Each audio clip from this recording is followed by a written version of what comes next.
percaya, hatiku percaya, selalu percaya, selalu percaya.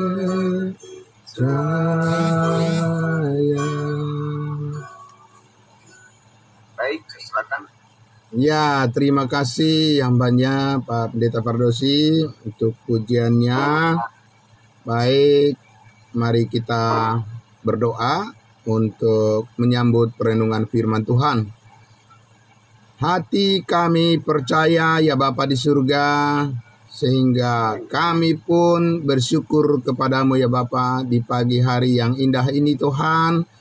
Kami datang ya Tuhan bersujud di hadapan-Mu, memuliakan-Mu Tuhan, memuji-muji nama-Mu ya Bapa, karena hati kami percaya dan kami yakin ya Tuhan bahwa kebaikan Tuhan selalu menyertai hidup kami. Terima kasih Bapa di surga untuk semua saudara-saudara kami yang sudah berkenan hadir pada pagi hari ini untuk bersama-sama memuji, memuliakan Engkau dan bersyukur kepadamu Bapa di surga. Terlebih kami Tuhan menyambut kebenaran firman-Mu. Di dalam nama Tuhan Yesus kami berdoa dan bersyukur. Haleluya. Amin. Amin. Terima kasih. Salam jumpa kembali di ibadah saat teduh kita. Mengawali minggu ini kita bersama-sama bersyukur kepada Tuhan kita Yesus Kristus. Sebab kepada kita dikaruniakan segala berkat yang terbaik dalam hidup kita. Dan pagi hari ini kita diberikan kesehatan, puji Tuhan. Terima kasih untuk semuanya. Ya, terima kasih Bapak Ibu semuanya. Ya, tetap semangat ya. Tetap semangat untuk memuliakan Tuhan kita. Dan siap untuk melaksanakan segala tugas yang Tuhan percayakan hari ini untuk kita semuanya. Nah Bapak Ibu Saudara yang dikasihi Tuhan Yesus, kita kembali lagi kepada bagian firman Tuhan yang terus meneguhkan iman kita, menguatkan kita semuanya.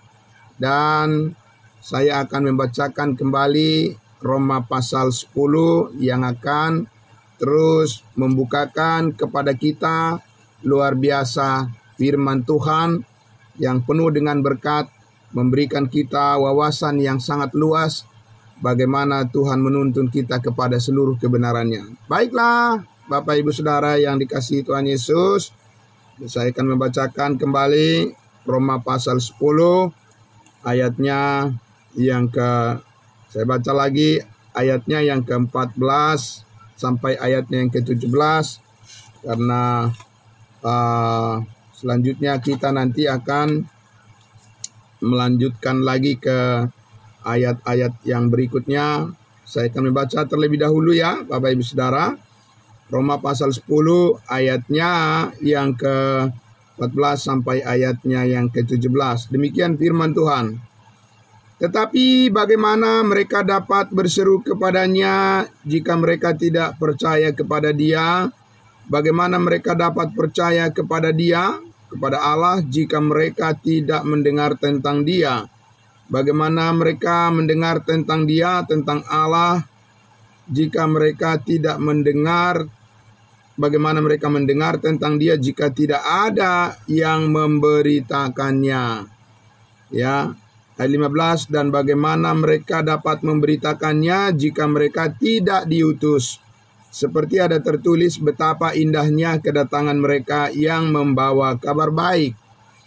Tetapi, ayat 16, tetapi tidak semua orang telah menerima kabar baik itu.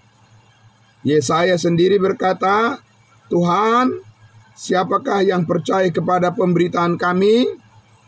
Jadi iman timbul dari pendengaran dan pendengaran oleh firman Kristus. Ya Bapak Ibu Saudara, selamat pagi juga untuk saudara kami yang mengikuti live streaming dari Manado. Tuhan memberkati ya. Ya, terima kasih. Bapak Ibu Saudara, berdasarkan bacaan firman yang sudah kita dengarkan bersama dan apa yang sudah kita dengar dan kita sudah pelajari kemarin, ya, sudah kita bahas, sudah kita bicarakan bahwa keselamatan hidup yang kekal itu diperoleh seseorang hanya bisa atau memungkinkan terjadi, ya, jika ada seseorang yang bersedia, ya, bersedia diutus. Itu yang pertama, ya. Ada seorang yang sudah diselamatkan, bersedia untuk diutus untuk memperdengarkan kabar baik itu, ya.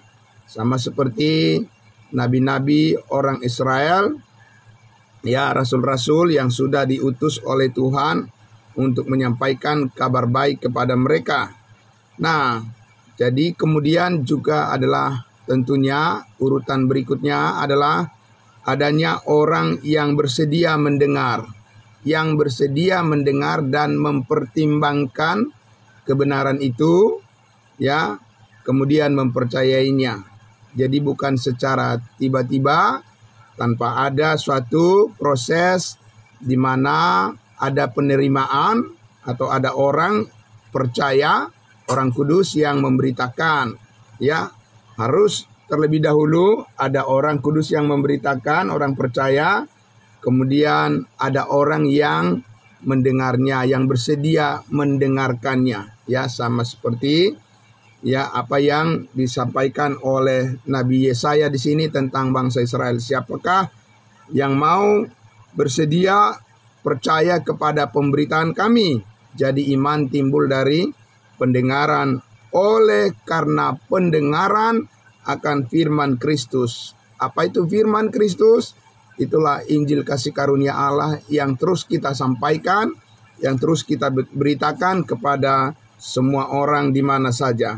Nah, Bapak Ibu Saudara yang dikasihi Tuhan Yesus, jadi kita lihat bahwa, ya, urutan yang ketiga di dalam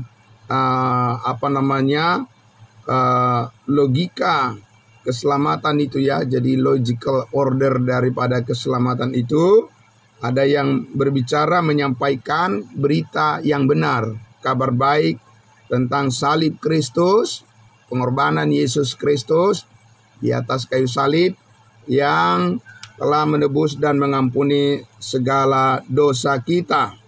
Nah, Bapak Ibu Saudara yang dikasihi Tuhan Yesus, sekali lagi karena itulah maka kita harus terus gencar menyampaikan berita kabar baik itu. Kita harus bersedia, ya, membuka mulut kita untuk berbicara kepada mereka, Bapak Ibu Saudara yang dikasihi Tuhan Yesus, ya. Nah, supaya apa yang kita sampaikan itu, ya, dipikirkan, direnungkan dan dipertimbangkan oleh orang yang bersedia mendengarnya dengan baik. Nah, seperti, ya, kita lihat bagaimana sikap daripada Maria, ya, ibu Yesus ketika dia mendengarkan berita dari malaikat tentang kelahiran daripada Yesus Kristus melalui dia, dan kemudian dikatakan di situ setelah juga para gembala-gembala, ya, menyampaikan tentang apa yang disampaikan oleh Tuhan kepada mereka tentang Yesus Kristus kelahirannya, dikatakan bahwa Maria, ya, menyimpan segala perkara itu di dalam hatinya. Jadi Maria dikatakan menyimpan segala berita kabar baik untuk bangsa Israel mengenai Yesus Kristus itu disimpan di dalam hatinya, kemudian dia merenungkannya. Amin. Jadi direnungkan, dipikirkan, ya, sehingga disitulah Roh Kudus bekerja untuk meyakinkan dia tentang rencana Tuhan yang ada padanya. Nah, Bapak Ibu Saudara, demikian juga kalau kita lihat sekali lagi, dikatakan di Efesus pasal 1 ayatnya yang ke-13 itu, di dalam Yesus kamu, karena kamu telah mendengar firman kebenaran.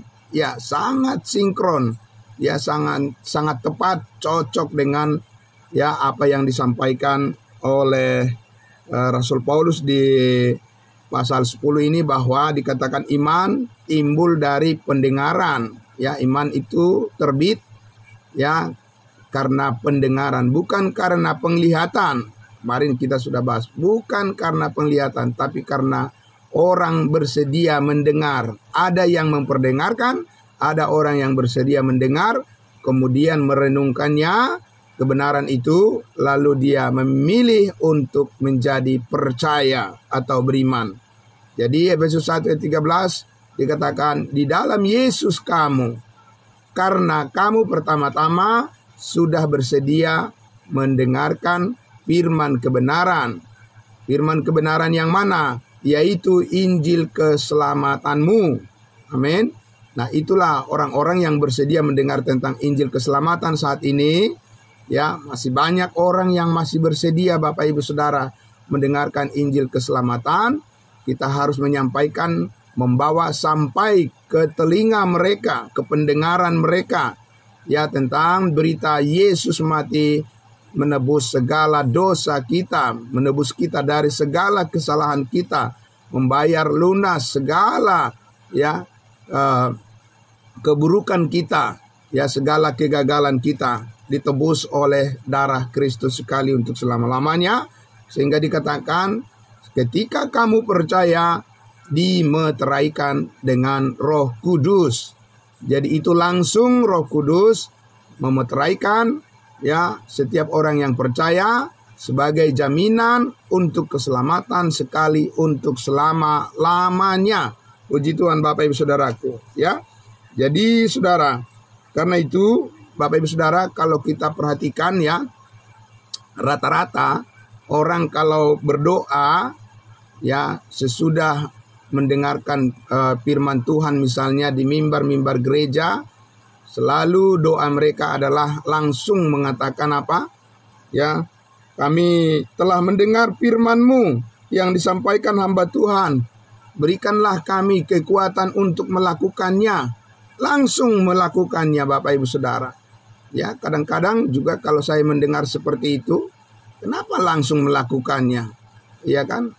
Harusnya prosedurnya adalah kita harus mendoakan agar semua orang yang mendengar firman kebenaran itu mempercayai sepenuhnya di dalam hati mereka. Amin.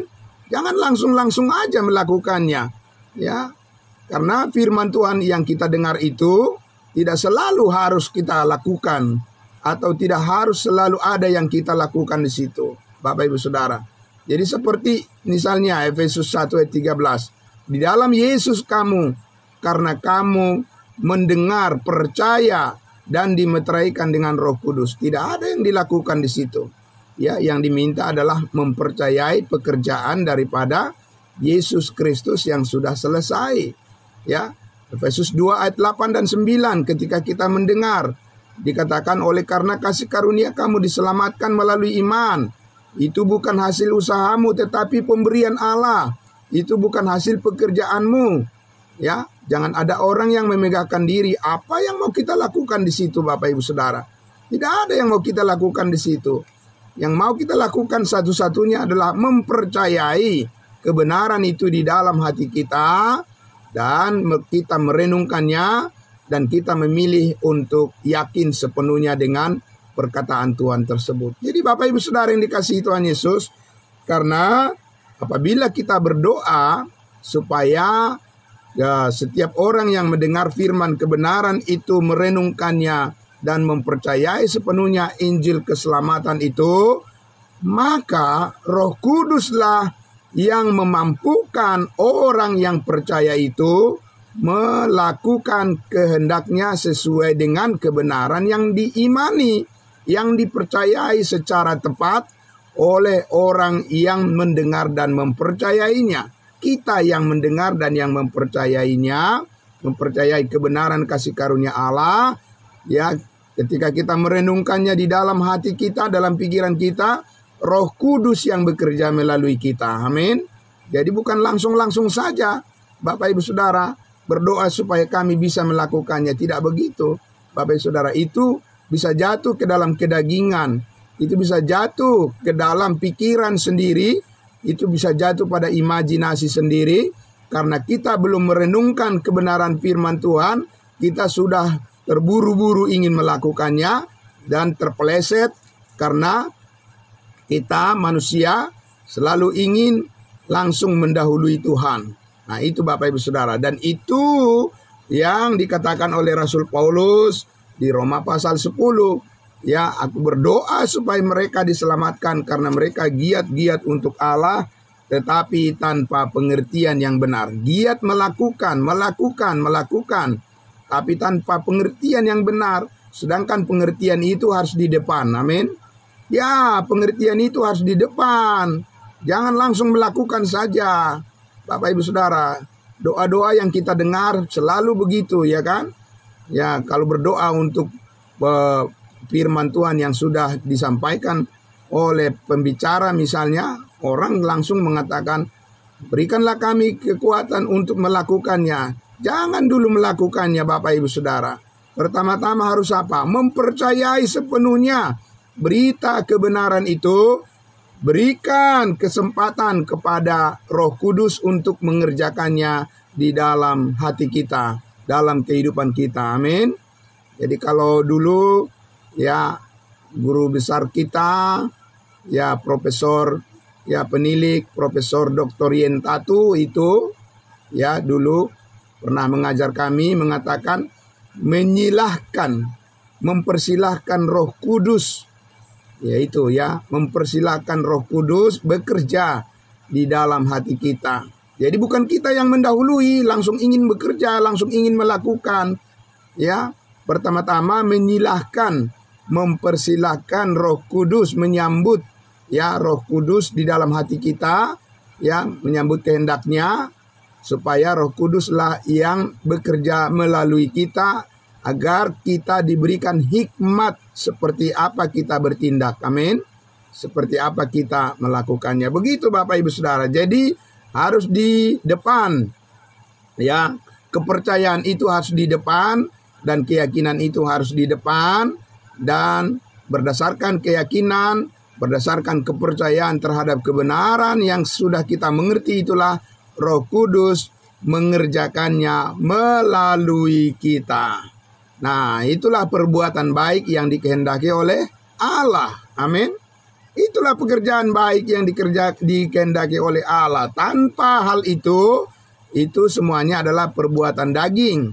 Itu adalah pikiran, imajinasi manusia yang melakukannya. Karena apa?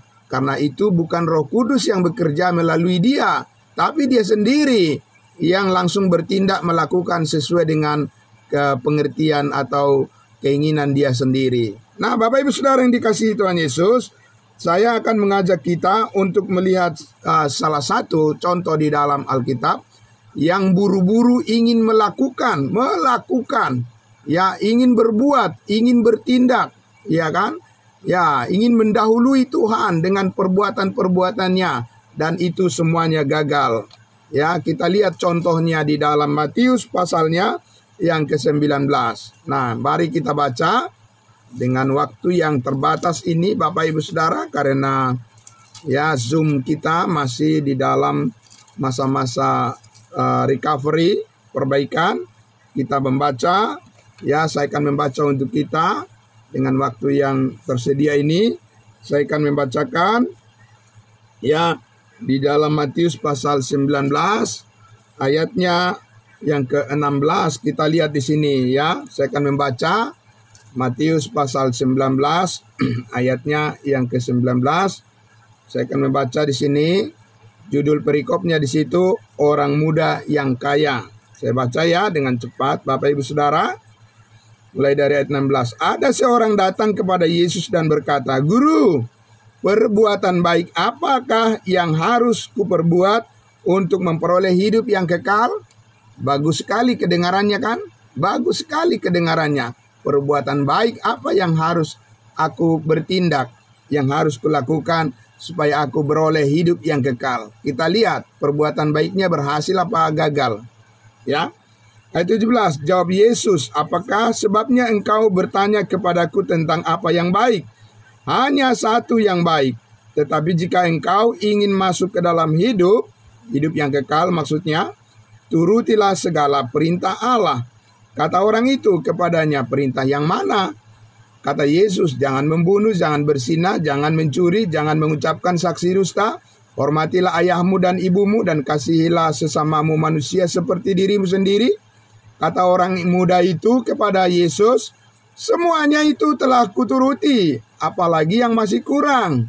Kata Yesus kepadanya, jikalau engkau hendak sempurna, pergilah juallah segala milikmu, dan berikanlah itu kepada orang-orang miskin, maka engkau akan beroleh harta di sorga. Kemudian datanglah kemari dan ikutlah aku. Ayat 22, bagaimana respon orang muda kaya ini setelah Yesus menyampaikan apa yang harus dia percayai? Ayat 22, ketika orang muda itu mendengar perkataan Yesus, bagaimana responnya? Pergilah ia dengan sedih sebab banyak hartanya. Tidak mau dia mempercayai apa yang dikatakan oleh Tuhan Yesus, dan akhirnya dia gagal, kan? Bapak Ibu Saudara. Nah, kita lihat di ayat 23. Yesus berkata kepada murid-muridnya, aku berkata kepadamu, sesungguhnya sukar sekali bagi seorang kaya untuk masuk ke dalam kerajaan sorga. Sekali lagi aku berkata kepadamu, lebih mudah seekor unta masuk melalui lubang jarum daripada seorang kaya masuk ke dalam kerajaan Allah. Ketika murid-murid mendengar itu, sangat gemparlah mereka dan berkata, jika demikian, siapakah yang dapat diselamatkan? Ayat 26, Yesus memandang mereka dan berkata, bagi manusia hal ini tidak mungkin, tetapi bagi Allah segala sesuatu mungkin. Jadi bagi murid-muridnya mereka bertanya, kalau begitu siapa yang diselamatkan? Padahal anak muda ini sudah mengatakan, orang kaya muda ini mengatakan, aku sudah melakukan itu semuanya. Apa yang kau sebutkan tadi di dalam hukum Taurat itu, aku sudah menurutinya. Aku adalah seorang Farisi, aku adalah ahli Taurat. Bukan soal Farisi ahli Taurat atau apa yang kau perbuat, tetapi percayakah engkau dengan perkataan Yesus? Amin. Diawali dengan perkataan Yesus. Apa perkataan Yesus kepada anak muda ini, Bapak Ibu Saudara, orang kaya muda ini? Yesus mengatakan apa? Pergilah, juallah semua hartamu, bagikan kepada orang miskin. Apa orang muda ini percaya hal itu? Tidak. Bapak Ibu Saudara, seandainya dia mengawali dengan percaya dengan perkataan Yesus, maka dia akan sanggup melakukannya. Amin. Karena apa? Karena itulah yang diperintahkan oleh Yesus kepadanya untuk dia percayai. Lalu kita sekarang, Bapak Ibu Saudara, ya, di masa di mana Yesus Kristus telah berkorban mati mengampuni segala dosa manusia, apa yang harus diperbuat supaya beroleh hidup yang kekal, Bapak Ibu Saudara? Ya, banyakkan orang menyebutkan, ya, kamu rajin ke gereja, ya, kamu harus rajin berdoa, ya, kamu rajin harus berpuasa, ya, kamu harus memberikan persepuluhan, rajin memberikan ini, memberikan itu, melakukan ini, melakukan itu. Lalu hasilnya apa? Mudah-mudahan diselamatkan. Semoga diselamatkan. Masih, Bapak Ibu Saudara, di tingkat mudah-mudahan, walaupun orang sudah merasa bahwa dia memerintahkan untuk melakukan perbuatan-perbuatan baik. Kenapa, Bapak Ibu Saudara? Karena kebenaran itu saat ini bukan didahului oleh karena melakukan. Kan tadi sudah dikatakan oleh Rasul Paulus, karena itu iman timbul dari pendengaran, bukan iman timbul dari melakukan. Tidak ada itu, Bapak Ibu Saudara, sekarang ini di zaman kasih karunia ini. Ya, seseorang itu bisa beriman, seseorang itu mempunyai keyakinan, seseorang itu menjadi berkenan kepada Tuhan karena apabila dia bersedia mempercayai kebenaran. Amin. Iya, Bapak Ibu Saudara, itu yang sangat dihargai oleh Tuhan, itu yang diapresiasi oleh Tuhan saat ini. Bukan seberapa banyak orang melakukan, seberapa tekun, seberapa giat. Kalau itu tanpa pengertian, Paulus sudah katakan, bangsa Israel sudah menjadi contoh di awal. Mereka gagal semuanya, tidak berkenan kepada Tuhan. Amin, Bapak Ibu Saudara. Karena itulah sekarang ini Bapak Ibu Saudara, apa yang dikatakan oleh Rasul Paulus di dalam Efesus pasal 2 ayatnya yang ke-8 dan 9, dia katakan apa? Sampai 10 maksud saya.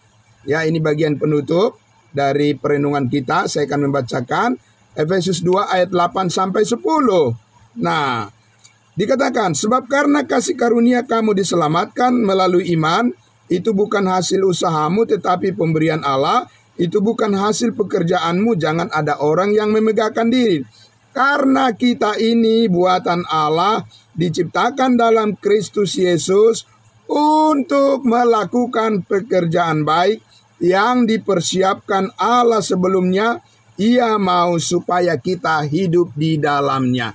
Jadi Bapak Ibu Saudara, pekerjaan baik, perbuatan baik, kehendak Allah itu adalah apa yang telah dipersiapkan Allah, yang sudah disediakan Allah sebelumnya untuk kita lakukan, atau lebih tepatnya adalah untuk dilakukan oleh Roh Kudus melalui hidup kita. Amin. Ya Bapak Ibu Saudara, karena itulah maka tanpa kita mengerti, tanpa kita mengenali apa yang menjadi kehendak Allah di dalam kebenaran firman-Nya untuk kita yakini, untuk kita percayai, maka tidak mungkin Roh Kudus bekerja melalui kehidupan kita. Karena Roh Kudus bekerja melalui kebenaran-Nya. Amin. Bukan melalui kebenaran kita, bukan melalui kebenaran manusia, bukan melalui perbuatan-perbuatan manusia, tidak. Ya, Roh Kudus bekerja melalui kehendak-Nya di dalam firman kebenaran itu yang kita percayai di dalam hati kita, yang kita yakini di dalam hati dan pikiran kita, sehingga Roh Kudus bekerja dan melalui kita nama Tuhan dipermuliakan. Amin. Bapak Ibu Saudara yang dikasihi Tuhan Yesus, kalau kita bertanya, apakah pekerjaan yang dikehendaki oleh Allah yang telah dipersiapkan sebelumnya supaya kita hidup di dalamnya, Bapak Ibu Saudaraku, itulah yang disebut dengan pekerjaan Allah di dalam kasih, di dalam rencana kasih karunia-Nya yang sempurna di dalam Kristus Yesus. Pengenalan kita akan kebenaran kasih karunia Allah yang dinyatakan di dalam firman Tuhan, sehingga melalui pengenalan kita terhadap setiap kebenaran detail daripada firman Tuhan dapat kita terapkan, dapat kita aplikasikan di dalam setiap bidang kehidupan yang kita jalani, yang kita tanggung jawabi. Dan Roh Kudus yang menyertai, Roh Kudus yang bekerja melakukan kehendak-Nya melalui apa yang kita imani, apa yang kita percayai, kebenaran-kebenarannya. Karena itulah Bapak Ibu Saudaraku, mengapa kita dilatih terus belajar untuk mengenal, belajar terus untuk mendapatkan pengertian-pengertian, mengejar pengertian-pengertian yang benar dari kebenaran firman Tuhan adalah pekerjaan yang dikehendaki oleh Allah. Amin. Karena dengan demikian Bapak Ibu Saudara, kita bisa dimampukan menyaksikan kasih karunia Tuhan. Sebab Allah menghendaki supaya semua orang diselamatkan dan memperoleh pengetahuan, pengenalan akan firman Allah. Memperoleh pengertian-pengertian yang mendalam tentang kasih karunia Allah, Bapak Ibu Saudaraku. Bagaimana Allah begitu luar biasa memberkati kita. Yang dulunya kita adalah orang berdosa, sekarang kita telah dikuduskan sekali untuk selama-lamanya. Yang dulunya kita adalah orang yang seharusnya dilemparkan ke dalam lautan api neraka, tetapi sekarang kita sudah dikaruniakan jaminan kepastian keselamatan masuk surga satu kali untuk selama-lamanya. Dan Bapak Ibu Saudara yang dikasihi Tuhan Yesus, ya firman Tuhan berkata bahwa dari apa yang kita lakukan, pekerjaan Allah yang dipersiapkan sebelum dunia dijadikan untuk kita lakukan, lebih tepatnya adalah pekerjaan Roh Kudus yang dilakukan melalui kehidupan kita. Itulah upah kita, itulah pahala, itulah mahkota yang akan kita terima kelak ketika kita berjumpa dengan Tuhan Yesus di kursi pengadilan Kristus. Amin. Jadi bukan setiap perbuatan baik yang langsung kita lakukan itu adalah sudah dijamin merupakan upah nanti di surga. Tidak. Harus ditembusi, harus diterusi, harus melalui kebenaran yang kita mengerti, yang kita percayai terlebih dahulu. Itulah upah yang kita terima nanti di dalam surga. Amin. Jadi karena itu Bapak Ibu Saudara, mari kita layakkan diri kita untuk senantiasa datang kepada pengetahuan akan kebenaran itu. Amin. Karena dengan kita mengerti, ya kita yakin dengan pengetahuan, pengertian yang benar itu, maka Roh Kuduslah yang bekerja melakukannya bagi kita. Itulah yang diperhitungkan Allah. Bukan pekerjaan kita, bukan perbuatan kita, bukan upaya kerja keras kita Bapak Ibu Saudara, bukan kesungguhan kita, bukan kesetiaan kita, tapi kesetiaan Kristus di dalam kebenaran kasih karunia yang kita percayai atas dasar pekerjaannya yang sudah selesai di atas kayu salib. Itu menjadi terusan daripada iman kita kepada kehendak Allah. Jadi objek daripada iman kita itu adalah kebenaran-kebenarannya. Dan ketika kita mempercayai kebenaran-kebenaran Allah, maka Roh Kudus bekerja melalui kita untuk melakukan kehendaknya. Amin. Pagi hari ini diberkatilah kita semuanya Bapak Ibu Saudaraku yang dikasihi Tuhan Yesus.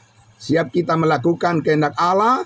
Apapun yang akan kita kerjakan hari ini, dimuliakanlah Tuhan kita. Dan terberkatilah kita semuanya. Yang sakit disembuhkan. Dan yang sehat terus diberikan hikmat dari Tuhan. Mari kita saling mendoakan satu dengan yang lain. Mari kita berdoa. Bapa di dalam surga, terima kasih Tuhan Yesus. Kami bersyukur ya Bapa. Di waktu yang sangat terbatas ini Tuhan, kami memiliki rasa syukur yang tidak terbatas kepada Allah Bapa di surga.